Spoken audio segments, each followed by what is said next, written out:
بھارت کے باہر تو ممکن ہے کہ جان مال عزت و آبرو داؤ پہ ہے، وہاں کہیں نہ کہیں دین و ایمان محفوظ ہے۔ شام کے گلیانوں میں کوئی آدمی اگر قتل و شہید ہوتا ہے تو کم سے کم ایمان کے ساتھ مرتا ہے۔ اگر عراق و یمن کے اندر کہیں مسلمانوں پر آفتیں آ رہی ہیں تو کم سے کم ان کا ایمان تو باقی ہے۔ لیکن یہاں ہمیں جو سابقہ ہے وہ جان مال عزت و آبرو کا تو ہے ہی ہے، ہمارے دین و ایمان کے تحفظ کا مسئلہ ہے۔ اور جب دین و ایمان ہی سلامت نہیں ہے تو رجسٹریشن میں کتنے ہی نام ہمارے مسلمانوں جیسے ہوں، اللہ کے پاس کیا جواب ہو سکتا ہے؟ مثلاً اگر ہم سے یہ کہا جاتا ہے کہ آپ وندے ماترم پڑھی، یہ ایمان پہ حملہ ہے۔ ہمارے لوگ تو نمسکار خود کر رہے ہیں، نمستے کرتے ہیں خود۔ تو ایمان کی کمزوری جو ہے ہمیں سب کروا رہی ہے۔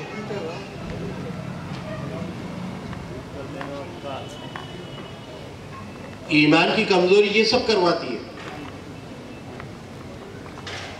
تو ایمان داؤ پہ ہے، اور کمزور ایمان کے ساتھ کیسے چلا جا سکتا ہے؟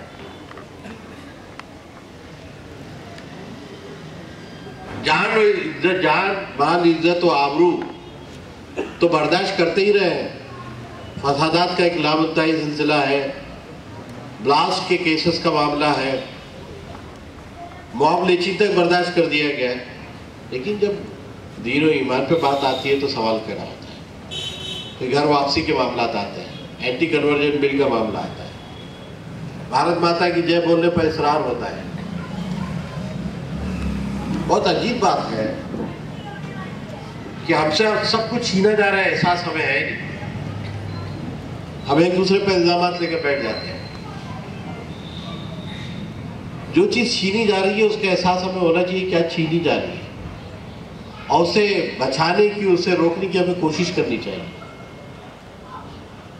مثلا اگر میں مثال کے ذریعے سے کہ مسلمان بھارت میں کس دور سے گزر رہا ہے، ایک مثال سے آپ سمجھ سکتے ہیں۔ ایک صاحب نے مرغ خریدا، اب اس کو 4 بجے آواز دینے کی عادت تھی، اور رات کے 4 بجے آواز دینے لگا۔ محلے کے لوگوں نے شکایت کی کہ یہ آواز بڑی بے تکی ہے، لوگوں کی نیند اس سے خراب ہوتی ہے، اس لیے اس کا منہ بند کیا جائے۔ مالک جس نے مرغ خریدا تھا وہ آیا، بھائی کچھ رحم کر، محلے والے ناراض ہیں،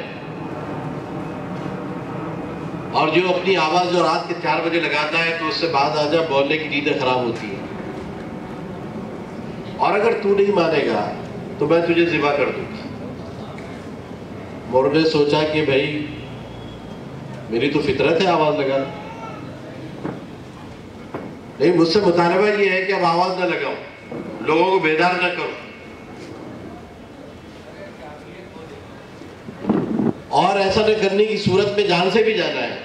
تو اس نے کہا کہ بھئی اپنی جانوں کو ہلاکت میں نہ ڈالو، اپنی جان بچاؤ، معاملہ سیٹل کرو۔ اس نے کمپرومائز کیا، اس نے کہا کہ ٹھیک ہے میں آواز نہیں لگاؤں گا۔ دوسرے دن مالک بہت خوش ہوتے ہوئے آیا، کہا کہ لوگ تو اس سے بڑا خوش ہیں، محلے والے بھی خوش ہیں، تو نے آج آواز نہیں لگائی، سب سوتے رہے، لیکن اب یہ چاہتے ہیں کہ تو مرغے کی طرح چوچو بھی شروع کر دے۔ پہلے ایک کمپرومائز کر چکا تھا، اپنی جان بچانے کے لیے ایک کہیں نہ کہیں سے دلیل اس کو مل گئی تھی،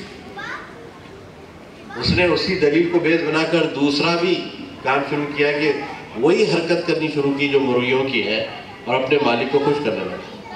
مالک دوڑتا ہوا ہے، دوسرے دن کہنے لگا کہ لوگ بڑا خوش ہیں، اور جو لوگ چاہتے تھے تو وہی کر رہا ہے، لیکن اب لوگ یہ چاہتے ہیں کہ تو وہ انڈا دے، اور اگر انڈا نہیں دے گا تو میں تجھے قتل کر دوں، یہ ذبح کر دوں۔ اور سوچنے لگا کہ کیا ہے میری فطرت ہے کہ میں انڈا دوں؟ کیا ہماری فطرت ہے کہ ہم وندے ماترم کہیں؟ کیا ہماری فطرت ہے کہ بھارت ماتا کی جے کہیں خدا کے ہوتے ہوئے؟ کیا ہم سوریہ نمسکار کریں، یوگا کریں نماز کے ہوتے ہوئے اور ذکر و اذکار کے ہوتے ہوئے؟ کیا یہ ہماری فطرت ہے کہ ہم وہ مشرکانہ کام کریں جو ہماری فطرت میں نہیں ہے؟ لیکن مطالبہ ہے کہ یہ کرنا پڑے گا، نہیں تو ذبح کر دیے جاؤ گے۔ مرغ سوچنے لگا کہ میں انڈا دینے سے تو رہا، ذبح تو ہونا ہی ہے، چاہے ساری دنیا ادھر کی ادھر ہو جائے، مرغ تو انڈا دینے سے رہا۔ ذبح ہی اگر اپنی قسمت میں ہے کہ مرنا ہی ہے، تو وہ سوچتا رہا کہ کاش میں پہلے دن ہی انکار کر دیتا جب آواز کے خلاف بھی ایک آواز اٹھی تھی۔ بھارت میں مسلمانوں کی یہ داستان اس واقعے سے ملتی جلتی ہے۔ ہر چیز مطالبے کے طور پہ لے لی گئی ہم سے، ہم دیتے رہے، کہیں ریزسٹنس نہیں ہے۔ وہ پاورفل ریزسٹنس جو ہماری تہذیب و تمدن کو بچا سکے، ہماری ایمانیت کو بچا سکے، ہماری شریعت کے بہت سارے اصولوں کو بچا سکے۔ انگریز آئے، انہوں نے فوجداری قانون ختم کر دیا، ہم چپ رہے۔ انہوں نے شریعہ ایکٹ 1937 کا جو ہے کچھ نہ کچھ آئلی قوانین کے ذریعے سے ہمیں کچھ دان کر دیا، ہم اسے مطمئن رہے۔ قرآن چلا چلا کر کہتا رہا کہ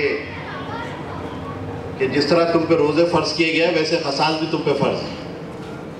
یہ سب ہم بھول گئے، اجتماعی ڈیوٹیاں ہم نے سب بھلا دی، انفرادی معاملات کے لیے اجتماعیت کے جو تقاضے تھے وہ سب ہم بھول گئے۔ میں ایک ریفری کی حیثیت سے بات نہیں کہہ رہا ہوں، میں اس امت کے ایک حصہ ہونے کی حیثیت سے ہی بات کرتا ہوں۔ یہ ایک درد ہے جو امت کو بانٹنے کی ضرورت ہے کہ جس وقت جس چیز کی ضرورت تھی اس وقت ہم نے وہ نہیں کیا۔ جب فوجداری قوانین جب ملیمیٹ کر دیے گئے اور مٹا دیے گئے، جبکہ قرآن کہہ رہا تھا کہ قصاص میں تمہارے لیے زندگی ہے عقل مندو، جس میں زندگی قرآن بتا رہا ہے وہ تو ہم بھول گئے۔ اور جو 10% جو آئلی قوانین کا ساٹا بچا تھا جس میں